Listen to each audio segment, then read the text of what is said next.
Então, Danilo, o que acontece com os recursos, tá? No primeiro grau, a gente entra com a petição inicial, tá? A petição inicial, então, começa com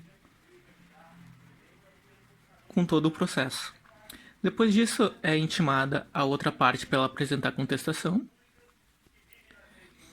Depois, o autor é intimado novamente para apresentar uma réplica. E depois, por fim, tem a sentença. Então, vai decidir se o pedido inicial ele está correto e tem direito, a pessoa tem direito, ou se não tem direito. Dessa sentença, tu pode interpor no prazo de 5 dias embargos de declaração. E daquilo que eu te disse, os embargos de declaração são só para sanar omissões, contradições, obscuridades ou um erro material dentro da sentença. Mas ele não vai modificar a sentença, a não ser que tenha um erro muito grave. E esses embargos de declaração eles são feitos diretamente para o juiz ainda do primeiro grau. Ele próprio que vai decidir, o próprio juiz que fez a sentença é que vai decidir se tem que mudar alguma coisa. Não resolvido isso, a parte pode entrar com um recurso para o segundo grau, que daí é a apelação, que é a mesma coisa que o recurso civil. Só a nomenclatura que é diferente. Tá? E o que vai acontecer? Esse recurso civil, ele vai pro TJ. Lá pro segundo grau. Então vamos fazer aqui uma nova. Basta. Então tá. Segundo grau. Então é o TJRS.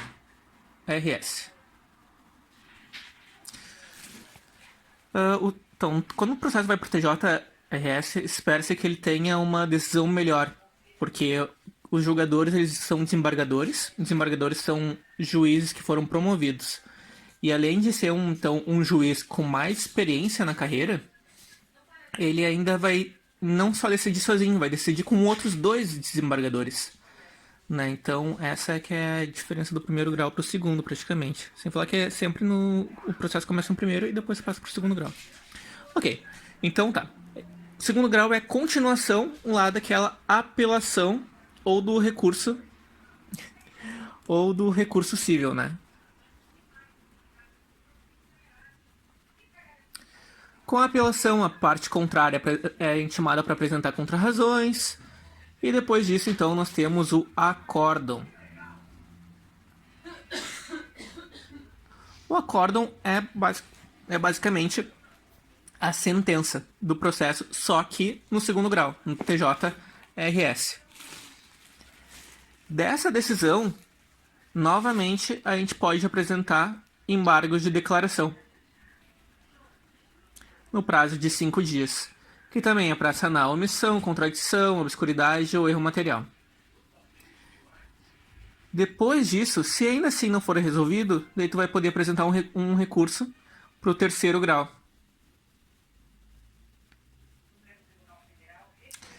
Que daí se chama recurso especial extraordinário.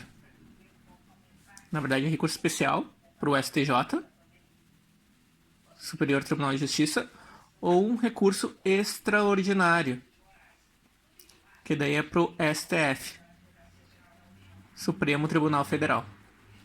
Tá? Então essa é a explicação do que é uma apelação, do que são embargos de declaração no primeiro e segundo grau. Tá?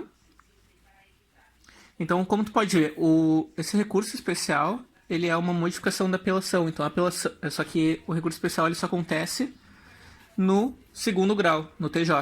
E a apelação só pode interpor ela no primeiro grau, para modificar a decisão do juiz. Pode acontecer uma coisa aqui depois da apelação, que daí eu vou te ensinar o que é o agravo. Assim, depois que tu faz a apelação, o processo ele pode ser apreciado não por 3 desembargadores. Pode acontecer de só um desembargador apreciar o teu recurso, que daí a gente chama de decisão monocrática. Nessa decisão monocrática, então, na decisão monocrática, então, só um desembargador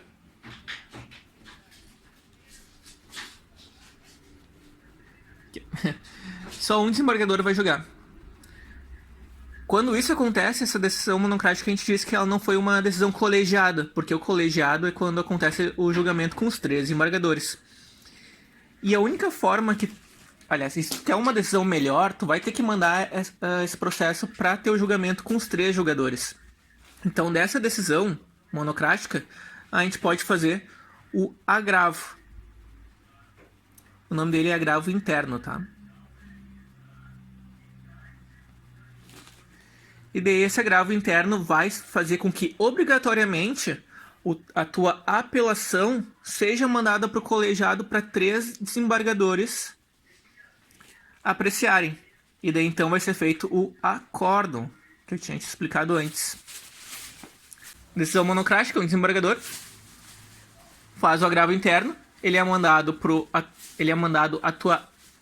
puxa a tua apelação e leva aqui para os 3 desembargadores fazerem um acórdão. Por que esse agravo é importante? É importante porque tu vai ter uma decisão melhor, como eu disse, e também para fazer aquele recurso especial extraordinário que vai lá para o STJ e STF, tu precisa que tenha ocorrido a decisão do segundo grau pelo colegiado, tenha sido feito o acórdão. Então, se só tiver essa decisão monocrática, tu não consegue enviar o teu recurso especial extraordinário lá para STJ e STF. Tu precisa necessariamente ter esse acórdão, tá? Esse então é o agravo interno. Deixa eu mostrar uma outra coisa aqui. Existe um outro tipo de agravo também, que ainda não é o de instrumento, é outro agravo, que é assim, tá, tu tem um acórdão, né, no segundo grau.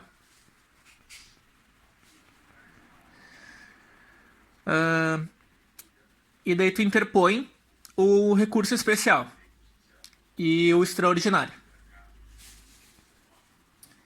Antes de ser remetido o teu processo lá para o STJ e STF, vai haver uma decisão de admissibilidade, que se chama, que o vice-presidente do TJ, ele vai ver se o recurso possui todos os requisitos para ser conhecido, para ser apreciado.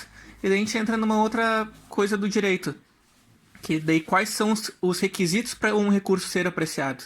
Todos os recursos têm alguns requisitos, mas os que são mais fortes, requisitos mais fortes, mais complicados de fazer, são esses dois aqui.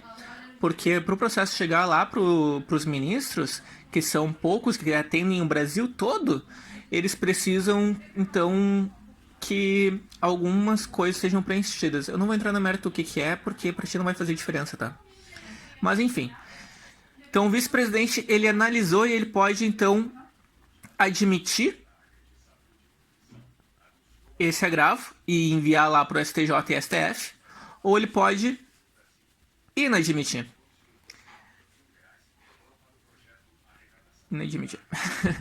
E se ele inadmite, o recurso cabível para isso, para forçar o processo ir lá para o STJ e STF, daí sim, é um agravo.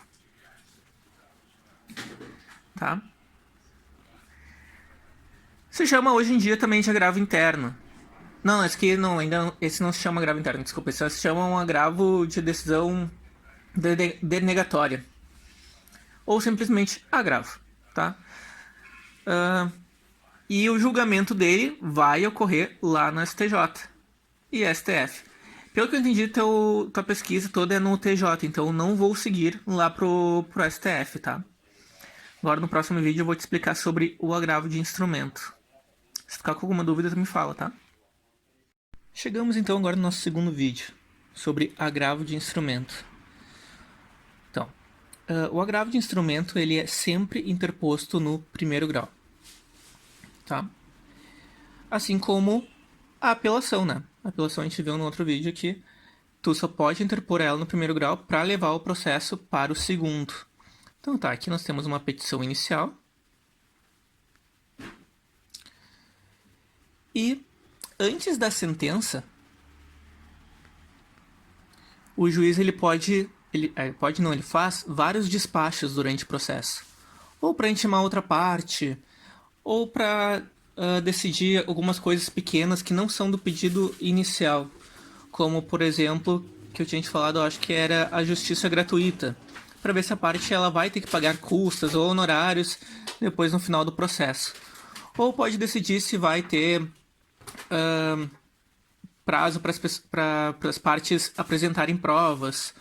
Ou pode decidir algumas outras coisas. Aqui eu estou falando da fase de conhecimento para te deixar mais fácil, mas o agravo de instrumento ele é muito utilizado também quando está na execução, quando está executando a sentença.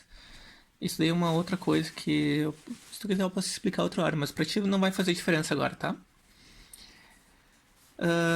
Então, digamos assim, o juiz aqui recebeu a petição inicial e negou o provimento.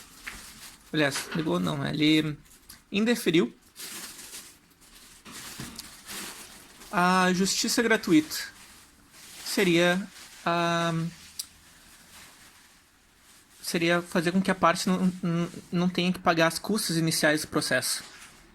Tá? Com isso, o processo não anda para frente. O processo fica parado. Se a parte não paga as custas, por exemplo, o processo morre aqui. A decisão que... Aliás, o recurso cabível, então, dessa decisão é o agravo de instrumento.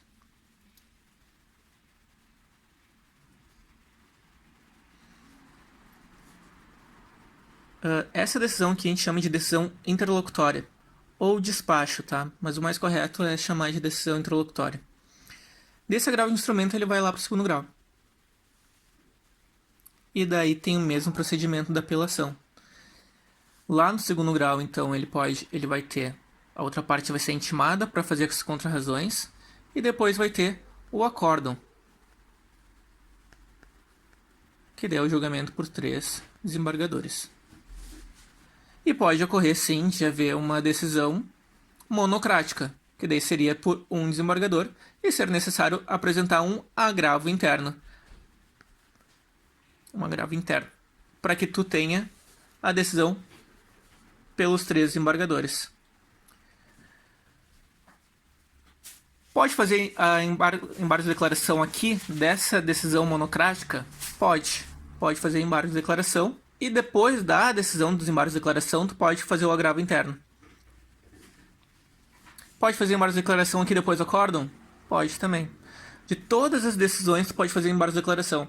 Aqui no primeiro grau, dessa decisão interlocutória, que indeferiu a tua justiça gratuita, tu pode fazer embargo de declaração? Pode. E depois da decisão de embargo de declaração, tu pode fazer o agravo? Deve. Ou pode, né?